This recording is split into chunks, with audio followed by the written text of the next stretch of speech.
Welcome to steno dictation. Dictation 5 second बाद शुरू होगा।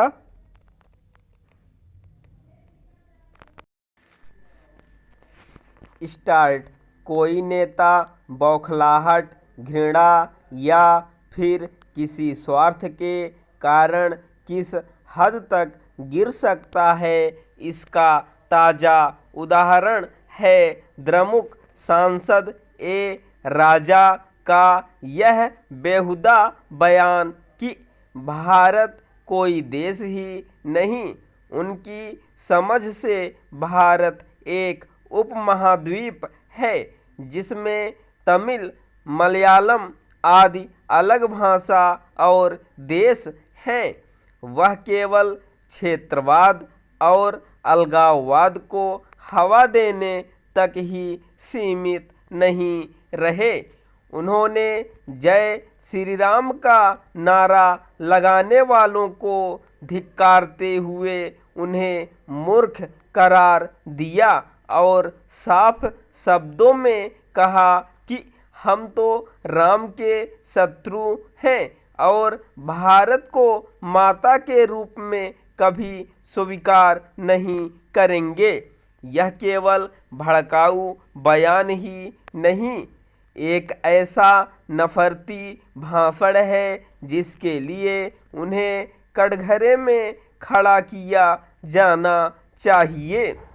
उन्होंने यह उकसावे वाला बयान तब दिया जब एक दिन पहले ही सुप्रीम कोर्ट ने तमिलनाडु के मंत्री और मुख्यमंत्री एम.के. स्टालिन के बेटे उदयनिधि को उनके उस कथन के लिए फटकार लगाई थी जिसमें उन्होंने सनातन धर्म को डेंगू मलेरिया बताते हुए उसे खत्म करने की जरूरत जताई थी। जब उदयनिधि ने यह सब कहा था तब जिन नेताओं ने उनका समर्थन किया था उनमें ए राजा भी शामिल थे। यह सहज ही समझा जा सकता है कि उदयनिधि को सुप्रीम कोर्ट से मिली फटकार से ए राजा की सेहत पर कोई असर नहीं पड़ा। ए राजा द्रमुक के सांसद भर नहीं हैं, वह मनमोहन सरकार में मंत्री भी रह चुके हैं।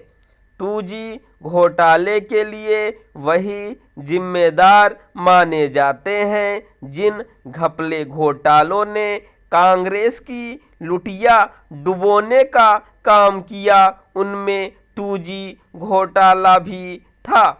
हो सकता है कि ए राजा को अपने बेजा बयान के चलते तमिलनाडु में किसी बड़ी राजनीतिक कठिनाई का सामना न करना पड़े, लेकिन द्रमुक के INDIA का मुख्य घटक होने के नाते कांग्रेस और उसके अन्य सहयोगी दलों के लिए वह न उगलते बनेंगे न निगलते।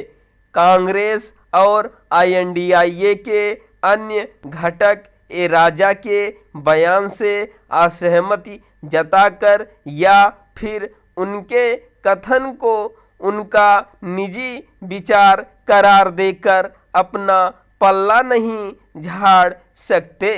सबसे पहले तो उन्हें यही बताना होगा कि यदि ए राजा भारत को देश ही नहीं मानते तो फिर इंडिया नाम वाला गठबंधन बनाने की क्या जरूरत थी।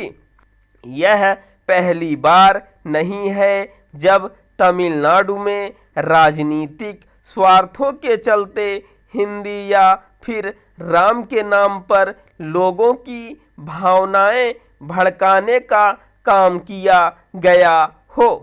यह काम वहां पहले भी किया जाता रहा है। इसी तरह वहां तमिल राष्ट्रवाद को भी उभारने की हरकत होती रही है। इस बार तो ये राजा सारी हदें ही पार कर गए। सुप्रीम कोर्ट को चाहिए कि वह उनके बयान का स्वतः संज्ञान ले, क्योंकि ऐसे बिगड़े बोल तो देश विरोधी या फिर अलगाववादी संगठनों के तत्व बोलते हैं। चूंकि ऐसे बयान देश की एकता और अखंडता को गंभीर क्षति पहुंचाने वाले हैं, इसलिए उन्हें सहन नहीं किया जा सकता। स्टॉप।